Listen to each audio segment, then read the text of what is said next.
Memoirs of Beloved Mary, Mother of Jesus, Heretofore Unchronicled. Chapter 5. An Address by Beloved Mary, Mother of Jesus. Good Friday, April 16th, 1954. On Personal Experiences and Thoughts on First Good Friday, Mary's training and ability to hold Immaculate Concept, and her determination to hold it for each one on earth now. Activities of the Sacred Heart Temple at inner levels, which is her particular interest and service to life. Beloved children, do you know that today is an anniversary? Today is the anniversary of that first Good Friday when I was given the marvelous opportunity of becoming the mother of every one of you. The mother of every soul belonging to this evolution, the mother of every precious, aspiring spirit belonging to the evolutions of this planet. Through this opportunity, it is my privilege to love, to care for each one, enfolding them in that personalized radiation of interest and solicitude of motherhood until all have attained their full mastery in the light. That first Good Friday morning, I walked alone up a dreary hillside, the mother of one, and walked down a few hours later, the mother of millions. Was that not an opportunity? Was it not a crowning glory rather than a sorrow? Good Friday changed me from a woman with individual interests to a cosmic mother of all the souls so dear to the heart of God, and I shall always remember it thus. It is always so in one's experience. When you give that which is most dear to you, returning it to the universal in accordance with God's will, though it tear your heart. The return from God is most generous in its blessings, in that, where before there was one most precious, there is born the love for the many. How shall I describe to you, my dear ones, the exaltation of the soul when the consciousness and feelings are lifted up, and your arms become the everlasting arms that enfold all the consciousnesses that belong to this earth, with the same intensity of purpose that you have held for the one or the few? My ministry and experience is a magnificent example of this, because by the very nature of the service that Jesus was to perform, I was required to take an initiation to perfect myself upon one-pointedness and concentration of my energy, my substance, my protection, and my life around that single life stream. By the very importance of the cosmic moment, I was not allowed to let my attention wander. Then, in an instant, that one was removed who was the focus of my attention, of all my life, all my love and solicitude, all the nights of sleepless prayer, all of the days of constant calling to God for help. And then I received the command from the heart of the great Father of all to expand that solicitude to encompass the many, all at once. Beloved ones, witness the wisdom of the great law in building a momentum. That great law drew the power of concentration, of love and selflessness, of purity and dedication, building of it a concentrated focus that on a cosmic instant the flame from the heart of the universal struck into that momentum, expanded it, and made it worldwide and world-engulfing. Witness the kindness of the law to leave no vacuum, no emptiness, not even one moment of desolation before the Spirit of the One gave the command, "Mother, behold thy children," and "Children, behold thy mother." The moment those words were spoken, the flame within my heart expanded, and in the relinquishing of the Spirit of Jesus into the bosom of the Eternal Father, I was filled with that great radiation of love for all. Oh, the kindness of God, the mercy of life in that hour of our initiation. I can speak with authority when I say to you, you are never, never, never alone. That which you build so humbly in your daily, hourly living is forming a focus which at a particular moment can be expanded, as was mine. A series of apparently humble daily experiences into which all the energies of my bodies were poured builded a form that was to be for me my strength, my balance, and my sanity in the hour of my need. So you also build your strength in the quietness of the days before the release of the opportunity which will be your individual destiny. No man knows when that hour comes. For each one, it is different. For me, it was at Calvary. For you, each one, a great cosmic climax to your earth's experiences will occur, and then the mercy of the great universal first cause, blessing you, will sustain you through to your victory. It was required of me to stand guard, fully conscious, on that hillside throughout those hours of Jesus' crucifixion.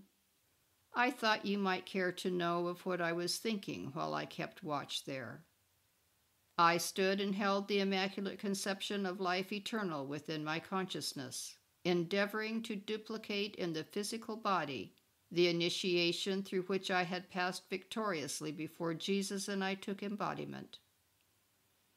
I stood there and held the concentrated Christ focus of the resurrection flame for my Son, and to do this, I concentrated all of my energies on a happy pattern of our life experiences. I began thinking back to the council in which the Lord Maitreya, in his great mercy and kindness, offered me the opportunity of holding the Immaculate Concept of the Divine Man against the pressure of initiation. During that initiation, the spiritual winds blew, and the pressures of thought and feeling from within me, as well as those directed at me by the Brotherhood, tried to break my line of thought, my pattern of thinking and feeling, to allow the intrusion of other ideas, even good ones, on the visualization of the perfect image which I was holding. I remembered the sweet voice of Lord Maitreya at the close of the 3 hours of initiation, giving the blessing, saying, "It is well, Mary. However, remember that the winds you have felt, the pressures you have known in the full freedom of your inner bodies are as naught before those you will feel exuding from the consciousness of mankind, who in impurity, selfishness, bigotry, and viciousness will drive at you, at your spouse, and at your child after the mission is begun."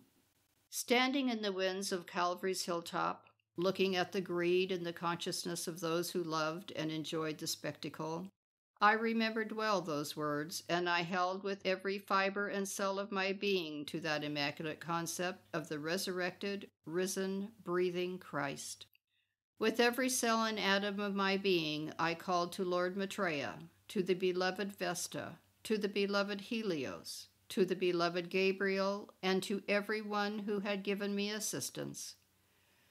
"O God, O God, O God," I prayed, "help me now in the physical appearance world, wearing the garment of flesh, part of the mental and emotional body of this earth. Help me to hold this immaculate concept through these hours." I sensed the response from the heart of the Son. I saw the presence of Vesta. I saw above Jesus the luminous, shining presence of Lord Maitreya. I felt the wing spread of Gabriel's kindly and luminous presence. I knew, friends that are yours today, just for the asking. Then I thought of a winter night long ago in a simple stable.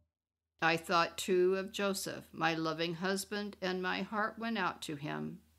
Within myself I cried, "Oh, Joseph, Joseph, were it but possible that you could be here with me today. Were it but possible that the strength of your light could sustain me now, as I hold the concept that we so happily held through Jesus' growing years to this day. Oh, that it were possible for you to stand with me now, as we stood so often at the doorway of our home and visualized and witnessed this innocent form growing to mastery." Joseph was there with me, in spirit, of course.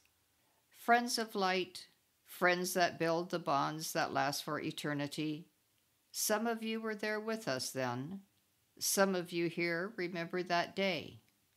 I thought also of the long, tedious ride into Egypt, of the sleepless nights when we fled before the soldiers of Herod, of our coming into a strange land, of the entrance into the temple to which we returned in our later years. All of these memories I summoned up from within my etheric body, keeping my mind busy upon the plan and pattern of perfection, holding to every happiness, every memory that blotted out the appearance of the hour. In time, for time is the great healer, as I continued to hold that Immaculate Concept undisturbed, its perfect work was done, and I became the marvelously blessed receiver of the souls of men.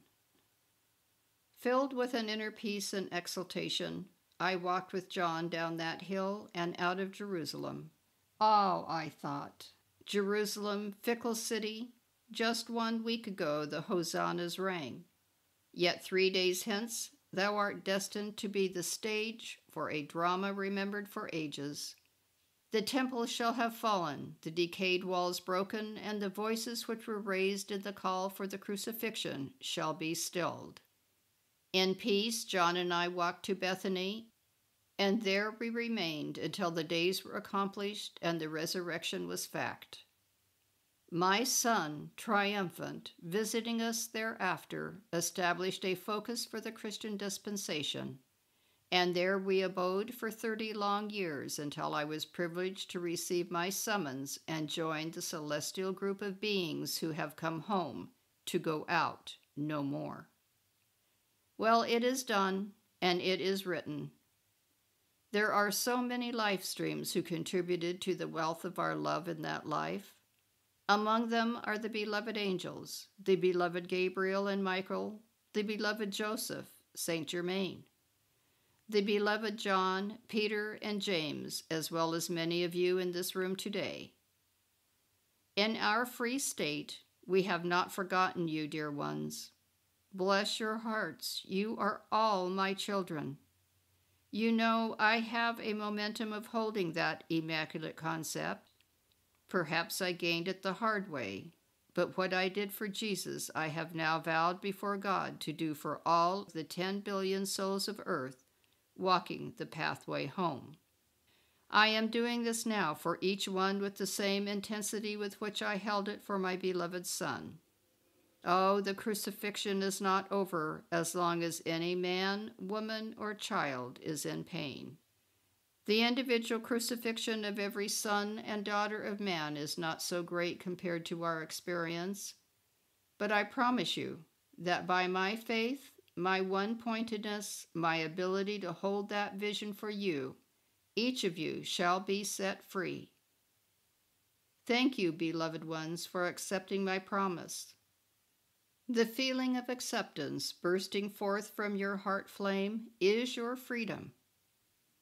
Even while you believe that your individual cross is heavy, even while you believe that the nails in your hands and feet are painful, I am seeing the resurrected living Christ of each of you bursting from the tomb of your human consciousness. I am seeing that Christ stand forth transformed as I did for my Son on the hill of Golgotha.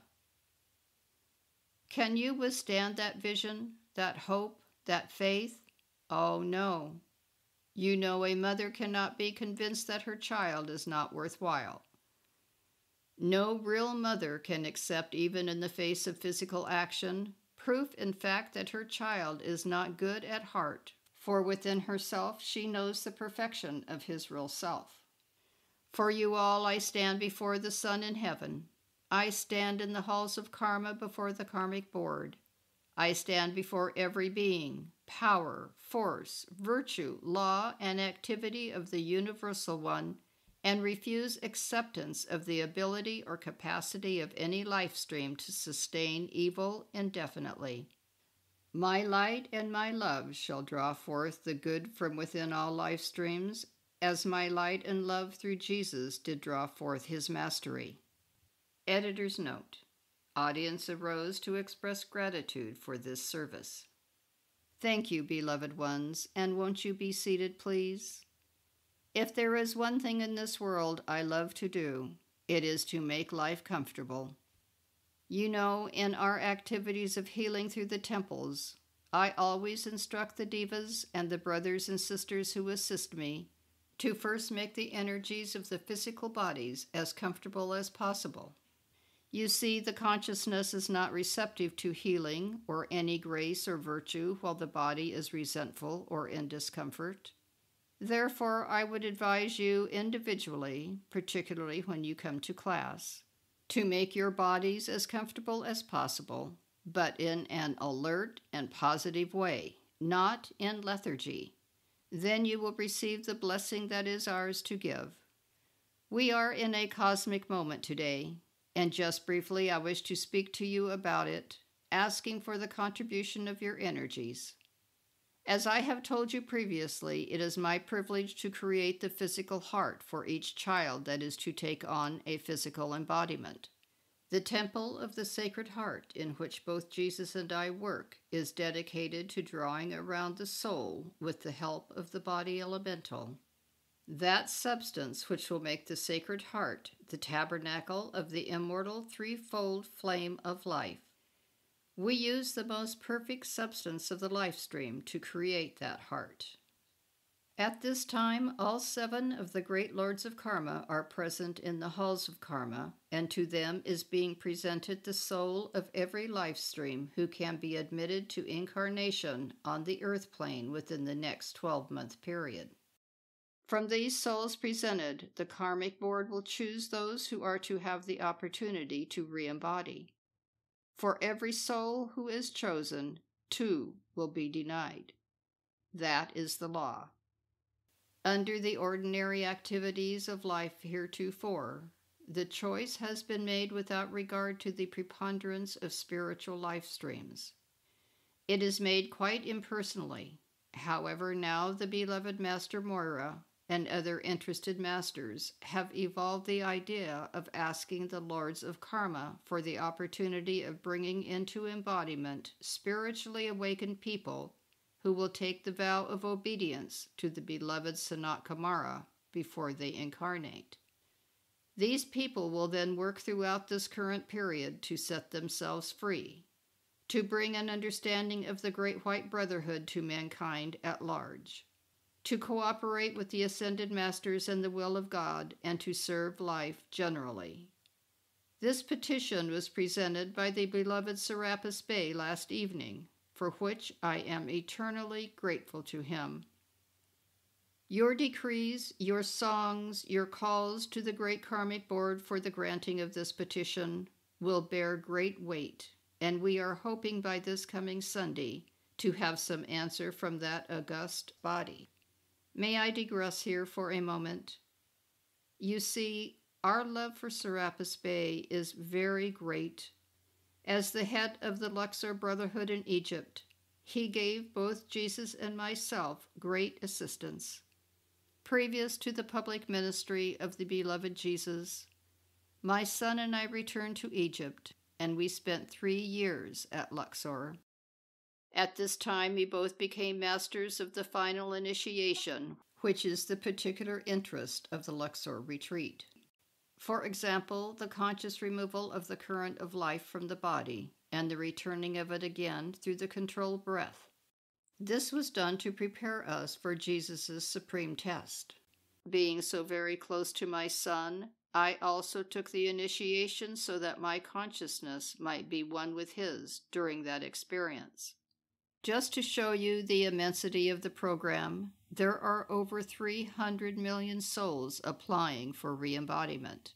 That may seem a lot to you, but remember, there are around 7 billions of souls always waiting at the gates of birth. At the present time, there are in the neighborhood of 3 billion souls incarnated. The law is that approximately 1/3 of the 10 billion souls belonging to this planet are in embodiment on the earth at one time, while the other 2/3 are out of embodiment, living in the inner realms. So 300 million is not such a large percentage of 7 billion. The entire 7 billions are scheduled to come through the gates of birth before the current 20-year period is up. You can see this is a tremendous task. At this time, the 300 million are moving in a slow procession before the Lords of Karma. These must be sorted out, separated according to consciousness, and examined. This examination is performed in groups, where the consciousness is not illumined enough to allow them to go into bodies spiritually awakened. However, this is done individually, where the life stream is spiritually awakened and where they are to be of potential service to the race. If the petition of the beloved Serapis is passed, as I referred to before, then there will be a meeting in the month of May when these people will be offered opportunity at inner levels to take the oath of obedience to beloved Sanat Kumara. This should be a magnificent activity if it is accomplished. If you people in the outer world will have your classes at the time this is done, we are bound to feel the gratitude of the great law. From now until Sunday, if you can find the time and energy to use, if you will make the calls for dispensations from the Karmic Board to allow into embodiment only spiritually evolved souls, it will help the earth tremendously.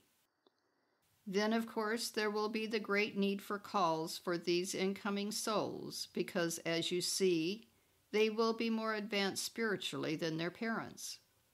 If the advanced life streams are given the preponderance of the vote, there will not be enough sufficiently illumined parents to guide and guard them. So we will have to ask for purification and illumination of consciousness in the homes into which these new children come. I thank you so much for your interest in this very important matter. Now this morning, as your attention has been turned to our blessed Jesus and to myself, I bring to you our love and gratitude for your depth of feeling, your magnificent harmony, and for this exquisite force field. It is a lovely thing to be welcomed, and the welcome in your feelings which you have given to those of us who are ministering to you makes possible the radiation we pour to mankind everywhere today. Thank you, and good morning.